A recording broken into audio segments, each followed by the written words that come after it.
কি কেমন আছেন সবাই? হাজির হয়ে গেলাম আর একটা নতুন ভিডিও নিয়ে। আর আজকে ভিডিও আমি বলবো তিনটে গাড়ি নিয়ে মানে প্রিমিয়াম হ্যাচব্যাক সেগমেন্টে তিনটে গাড়ি, Hyundai i20, Maruti Suzuki Baleno আর টাটা আল্ট্রোজ। আরেকটা গাড়ি আছে, সেটা হচ্ছে টয়োটা গ্লেঞ্জা, কিন্তু ওটাকে আলাদা করে বলবো না, কারণ টয়োটা গ্লেঞ্জা আর মারুতি সুজুকি ব্যালিনো একই গাড়ি, শুধু ব্যাজিং আলাদা, নাম আলাদা, আর আলাদা ব্র্যান্ডে বিক্রি হচ্ছে। কাজে যেটা ব্যালিনোর সম্পর্কে যা বলবো সেটাই কিন্তু গ্লেঞ্জার জন্য অ্যাপ্লিকেবল। তো অনেকে কনফিউজ হয়ে যান প্রিমিয়াম হ্যাচব্যাক গাড়ি নিতে গেলে এই তিনটে গাড়ির মধ্যে কোনটা নেবেন। আজকে কিন্তু এই বিষয়টা নিয়েই আপনাদের বলবো।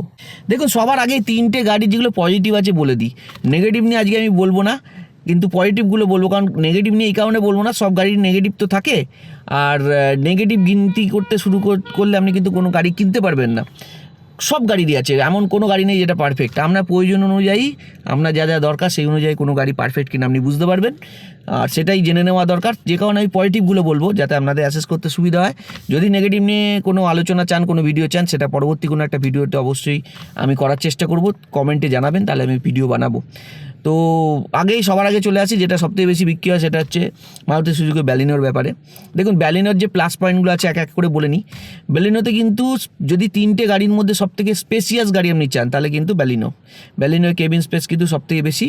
সবথেকে স্পেশালি বলতে গেলে লেগ স্পেস, যদি বলেন লেগ স্পেস, আপনার কিন্তু 1 ফুটের উপর লেগ স্পেস থাকে ব্যালিনোতে, যেটা কিন্তু আপনি i20 বা আল্ট্রোজে পাবেন না।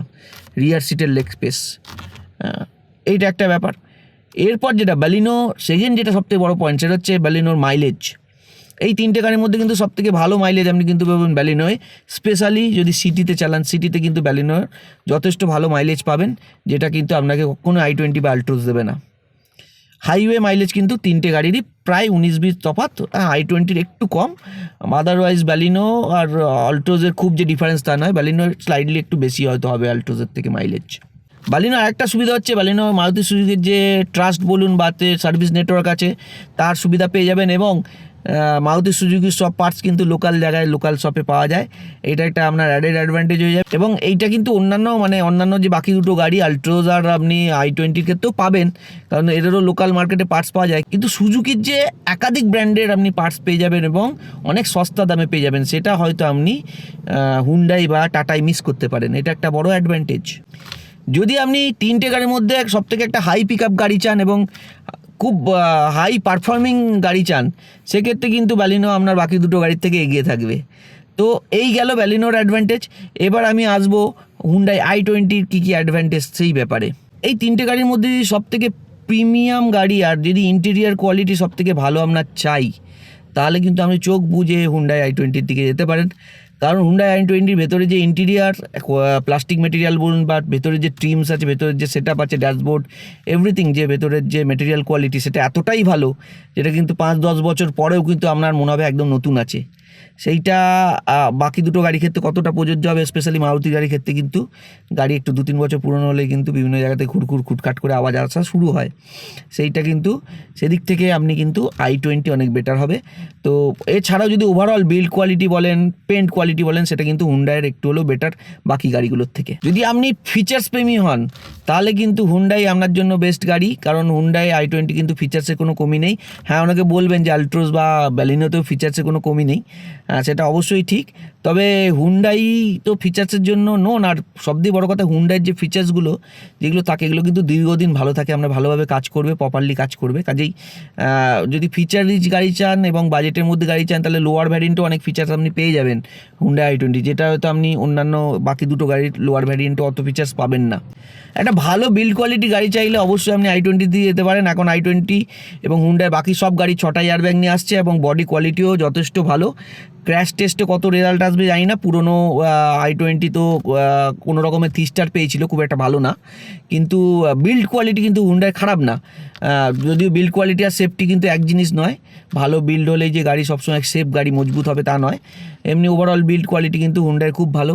কেবিনের ভেতর যদি সাইলেন্স আপনি চান, তাহলে কিন্তু আপনি হুন্ডাইয়ের যে ইঞ্জিন কাপ্পা 1.2 এটা কিন্তু বাকি দুটো গাড়ির থেকে সবথেকে বেশি সাইলেন্ট ড্রাইভিং এক্সপিরিয়েন্স আপনাকে অফার করবে।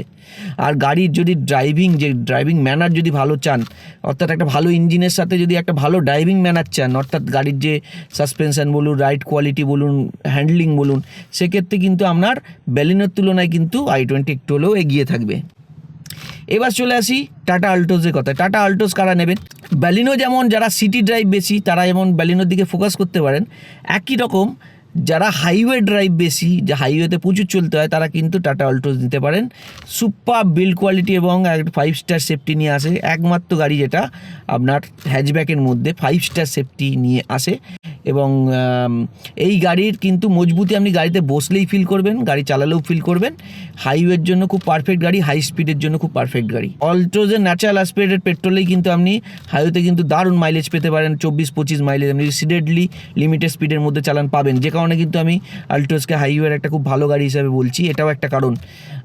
এছাড়াও আল্ট্রোজেও কোনো ফিচার্সের কমি নেই, স্পেসিয়াস গাড়ি, সবচেয়ে বেশি বুট পাবেন আপনি আল্ট্রোজে। আর আল্ট্রোজের যেটা আলটিমেট সেটা হচ্ছে আল্ট্রোজের রাইড কোয়ালিটি তুখোর, সাসপেনশন তুখোর, এবং আল্ট্রোজের স্টিয়ারিং, ক্লাচ এগুলো খুব ভালো, ভীষণ ভালো, অর্থাৎ গাড়ি হ্যান্ডলিং ভীষণ ভালো। আর এই গাড়ির যেটা হচ্ছে ফেনোমেনাল সেটা হচ্ছে স্টেবিলিটি। এই গাড়ি একবার যদি আপনি হাই স্পিডে হাইওয়েতে চালান আপনি ফ্যান হয়ে যেতে বাধ্য, কারণ সুপার স্টেবল গাড়ি, সুপার স্টেবল। যত স্পিড বাড়াবেন তত কিন্তু গাড়ি রোডের সঙ্গে আটকে যায়। তো এইগুলো ছিল মোটামুটি এই তিনটে গাড়ির পজিটিভ পয়েন্টস যেগুলো আমি বললাম। এবার আমি বলবো কারা কোন গাড়িটা নিতে পারেন। দেখুন, যদি আপনার সিটিতে চলার হয় বেশি, মাঝে মধ্যে হাইওয়েতে ওঠেন, তাহলে আপনি চোখ বুঝে ব্যালিনো নিতে পারেন। একটা স্পেসিয়াস গাড়ি যদি আপনার চাই তাহলে আপনি ব্যালিনোর দিকে যেতে পারেন, খুব ভালো মাইলেজ পাবেন, স্পেসিয়াস গাড়ি এবং সিটির জন্য আইডিয়াল গাড়ি। এমনকি এর যদি অটোমেটিক নেন এমটি, যেটা খুব কম একটা 40-50-60 হাজার টাকা এক্সট্রা দিয়ে আপনি এমটি গিয়ার বক্স পেয়ে যাবেন, যেটা কিন্তু খুব ভালো পারফর্ম করে। যারা সেফটিকে প্রায়োরিটি দেবেন এবং যাদের হাইওয়েতে রানিং খুব বেশি, বেশিরভাগটা হাইওয়েতে রানিং হবে বা খুব ঘন ঘন হাইওয়েতে উঠে গাড়ি চালানোর ব্যাপার থাকবে, তারা কিন্তু চোখ বুঝে আল্ট্রোজের দিকে যান। আল্ট্রোজ কিন্তু হাইওয়ে চলার জন্য একদম আইডিয়াল গাড়ি এবং হাইওয়ে কিং। খুব স্টেবল গাড়ি, খুব সেফ গাড়ি, খুব মজবুত গাড়ি, এবং হাইওয়েতে আল্ট্রোজের মাইলেজও ভীষণ ভালো, যেটা আগেই বলেছি।